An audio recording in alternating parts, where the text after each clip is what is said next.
Khi vào phần thi kiến thức Viễn Đông thì điểm cho phần thi, điểm tối đa cho phần thi này là 70 điểm. Và số lượng thi do ban tổ chức sắp xếp thứ tự đội trong lượng thi. Các đội bốc thăm được chọn trong thuộc học trưởng đoàn trước ngày tổ chức cuộc thi. Số lượng thí sinh được thực hiện trong một đội là 5 thí sinh. Thứ nhất là phần thi trắc nghiệm, một câu hỏi gồm có 10 câu. Sau khi ban tổ chức đọc xong mỗi câu hỏi, các đội có 5 giây suy nghĩ rồi rơi biển trả lời theo các đáp án sẵn A, B hoặc A, B, C hoặc D. Mỗi câu trả lời đúng đáp án đội được cộng 5 điểm. Điểm tối đa cho nội dung này là 50 điểm. Và nội dung thứ hai, sau khi các đội thực hiện xong nội dung thi thứ nhất, lần lượt từng đội sẽ được lựa chọn một bộ câu hỏi trên hình ảnh để trả lời chẩn đoán các loại sâu bệnh trên cây trồng, vật nuôi và nêu cách xử lý hoặc trừ. Mỗi câu trả lời đúng, chẩn đoán đúng, nêu cách xử lý hoặc trừ đúng được cộng 10 điểm trên câu. Nếu trả lời sai, đội kế tiếp sẽ được quyền trả lời. Nếu trả lời đúng, đội có được 10 điểm. Nếu trả lời sai, quyền trả lời dành cho các đội khác. Điểm tối đa cho nội dung này mỗi đội là 20 điểm. Và giờ đây xin mời các đội đến với phần thi trắc nghiệm.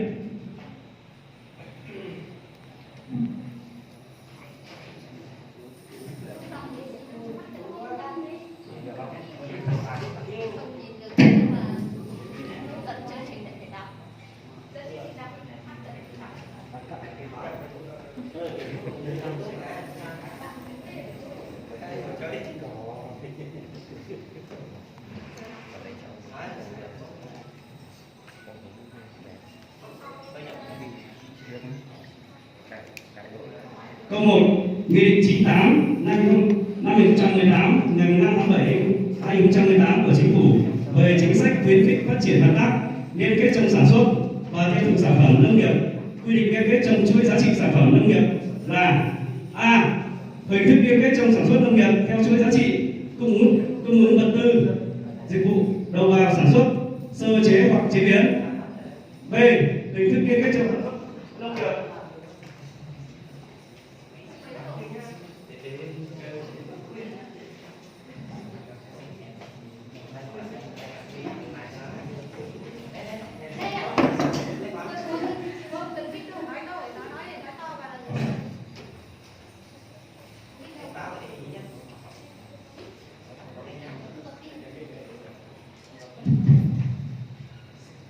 B.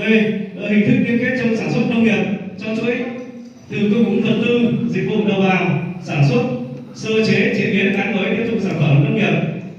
C. Hình thức liên kết giữa nông dân với doanh nghiệp hợp tác xã. D. Hình thức liên kết giữa nông dân với doanh nghiệp hợp tác xã với ngân hàng. Tôi xin mời bác xã Phú Luông.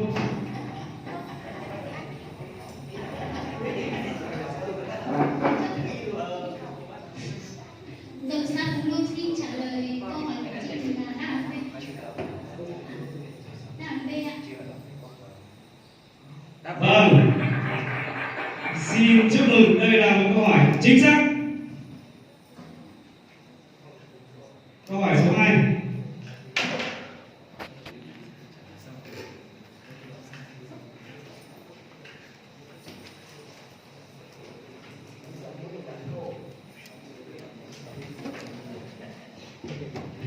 Nghị định 98 2018 ngày 15 tháng 7 2018 của Chính phủ về chính sách khuyến khích phát triển hợp tác liên kết trong sản xuất và tiêu thụ sản phẩm nông nghiệp quy định mấy hình thức liên kết theo chuỗi giá trị. A. 6 hình thức, B. 7 hình thức, C. 8 hình thức, D là 9 hình thức. Vâng, xin mời đội xã Bắc Tần. Đáp B ạ. 7 hình thức ạ. Nhắc lại. Đáp B ạ. 7 hình thức ạ. Vâng, đây là một câu hỏi chính xác. Và đây là câu trả lời chính xác. Câu hỏi số 3.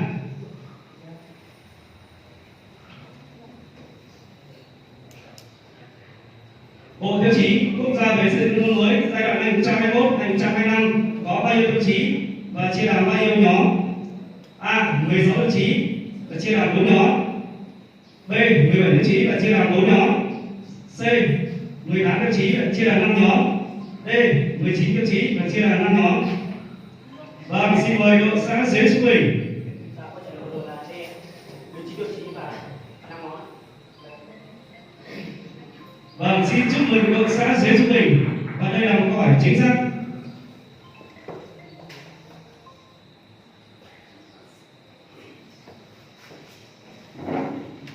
Câu hỏi số 4.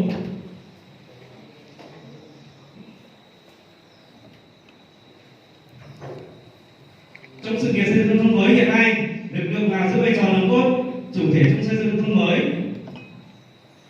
A là người nông dân. B. Người nông dân và cộng đồng dân cư. C. Người dân và doanh nghiệp. D. Người dân và hợp tác xã. Vâng, xin mời đội xã dưới trung bình.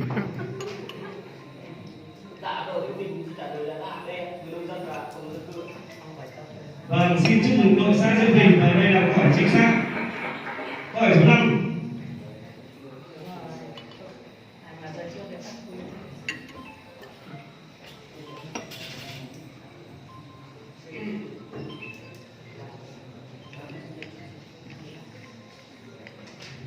Đối tượng thực hiện chương trình mục tiêu quốc gia xây dựng nông thôn mới là ai? A. Đảng, Nhà nước, Mặt trận Tổ quốc, đoàn thể chính trị xã hội. B. Chỉ của người dân, nông thôn và doanh nghiệp. C là hệ thống chính trị trung ương đến cơ sở và toàn xã hội. Vâng, xin mời đội xã Tú Luân. Con xin trả lời câu hỏi của chương trình đó là đáp án C ạ. Hệ thống chính trị từ trung ương đến cơ sở.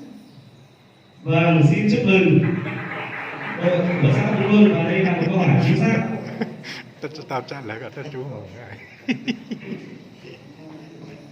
Câu hỏi số 6 ạ. Mấy tao trả lời.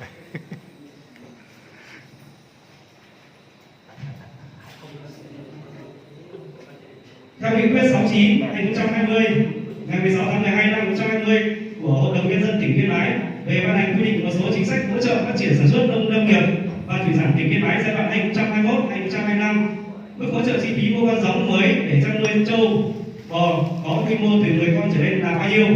A. Mức hỗ trợ 15 triệu đồng trên một cơ sở. B. Mức hỗ trợ 20 triệu đồng trên một cơ sở. C. Mức hỗ trợ 30 triệu đồng trên cơ sở. D là mức hỗ trợ 40 triệu đồng trên một cơ sở. Vâng, xin mời đội xã Lão Tẩn.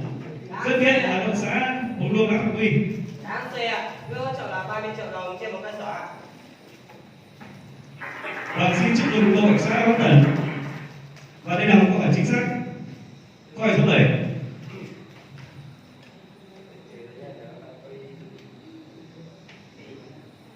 Người điều khiển xe mô tô, xe gắn máy, kể cả xe máy, xe điện, các loại xe tương tự xe mô tô và các loại xe tương tự xe gắn máy trên đường mà trong máu hoặc hơi thở có nồng độ cồn vượt quá 80 mg trên 100 ml máu hoặc vượt quá 0,4 mg trên 1 lít khí thở bị phạt bao nhiêu tiền? A. Từ 4 triệu đồng đến 6 triệu đồng. B. Từ 6 triệu đồng đến 8 triệu đồng. C là từ 8 triệu đồng đến 10 triệu đồng. D là từ 10 triệu đồng đến 12 triệu đồng.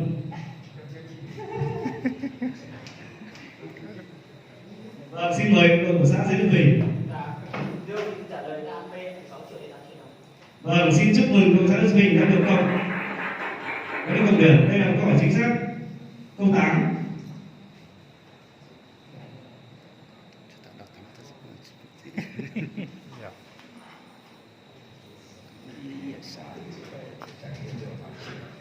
Điều khiển dẫn dắt súc vật đi không đúng phần đường quy định, đi vào đường cấm, khu vực cấm, đi vào phần đường của xe cơ giới bị phạt bao nhiêu tiền?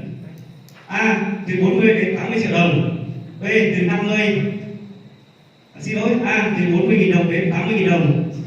B. Từ 50.000 đồng đến 80.000 đồng. C là từ 60.000 đồng đến 100.000 đồng. D là từ 80 đến 120.000 đồng. Vâng, xin mời đội các bác Tẩn. Đáp án C ạ. Từ 60.000 đồng đến 100.000 đồng ạ. Vâng, xin chúc mừng xã Bác Tẩn và đây là một đáp án chính xác.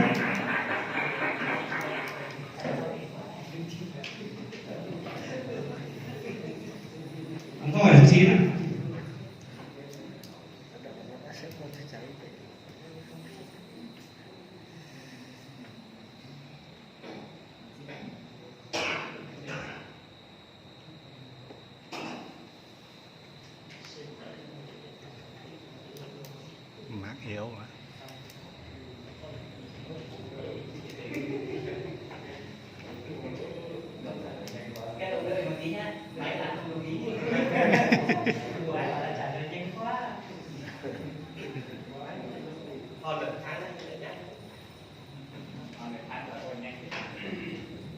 Hội nông dân Việt Nam được tổ chức theo mấy cấp?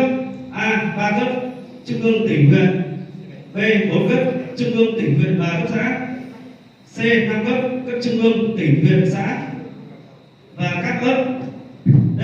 6 cấp ở trung ương tỉnh thành phố trực thuộc trung ương, cấp huyện, cấp cơ sở, cấp ấp, khu vực và cấp tổ.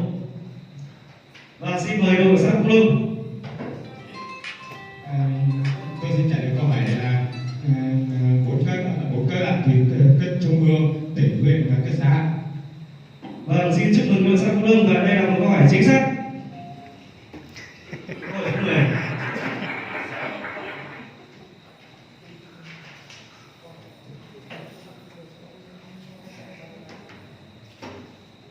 Câu 10. Hội nông dân cơ sở được tổ chức theo đơn vị hành chính nào?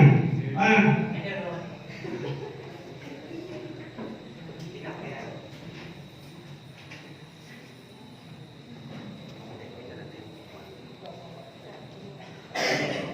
Hội nông dân cơ sở được tổ chức theo đơn vị hành chính nào? A. Quận, xã, phường, thị trấn. B. Xã, phường, thị trấn. C. Chỉ ở xã. D. Tất cả các đáp án trên đều sai. Vâng, xin mời đội xã sẽ giúp mình. Dạ, Liêu Bình xin trả lời là đáp B, xã phường. Vâng, xin chúc mừng đội xã Bình và đây là một câu hỏi chính xác. Tiếp theo chuyển sang phần Là nha cậu. câu hỏi nhận diện hình ảnh.